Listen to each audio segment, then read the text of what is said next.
One of the major ways to do that is through letters from people that describe it.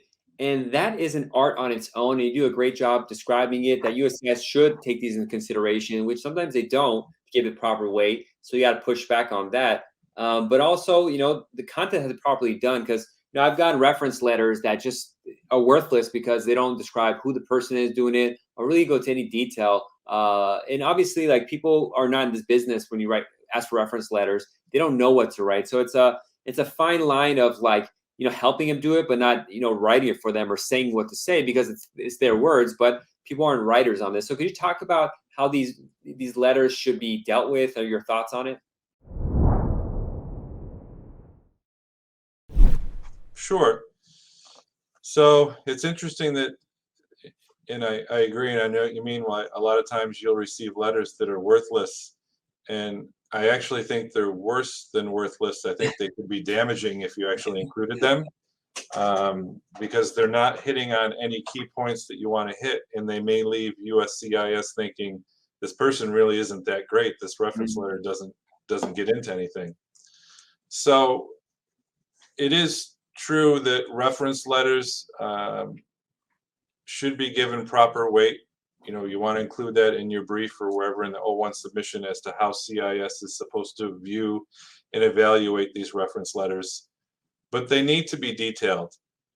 It can't be, sometimes you'll see a reference letter that's, three quarters about the person writing the letter and then a paragraph about the, person they're writing about.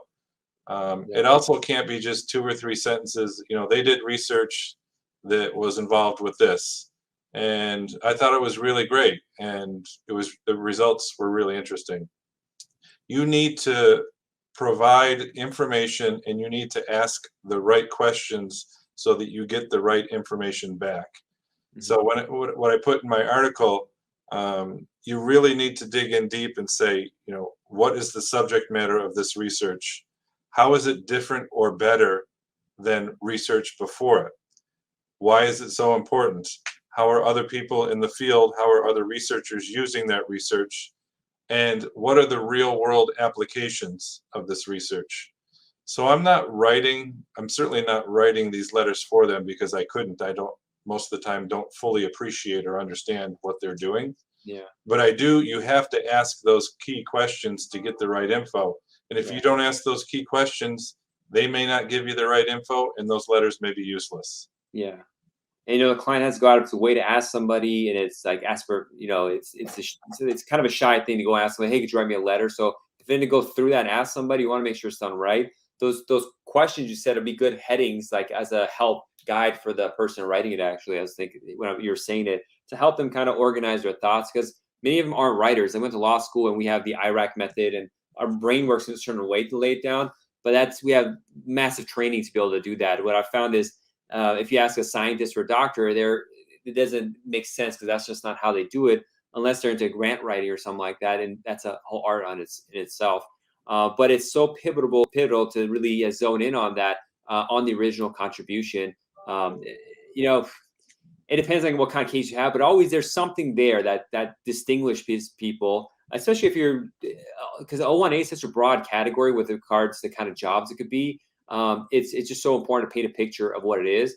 And then that leads to another thing, which is it's hard to do a cookie cutter O1 when these things are so unique and you need these letters, and you need to spend time understanding what it is the person is doing in the first place. Now, if you're doing like a O1 for the same field over and over again, you might become an expert at it, so you can like kind of wrap your head around it. But if you have different kind of people coming, each time it's a whole new thing that you're doing because you got to like understand what's going on in this person's job. So it really makes the O1 extra complex, along with the inconsistency in adjudications. You see, it's a little bit of a mess. It does, and there is no cookie cutter approach because you will be failing your client in that you're trying to pigeonhole them or fit them in a box that you already understand. Hmm. And when they don't fit in that box, you just keep trying to struggle to fit them in there.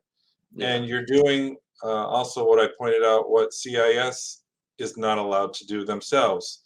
You can't predetermine what kinds of evidence you think the person should be able to present.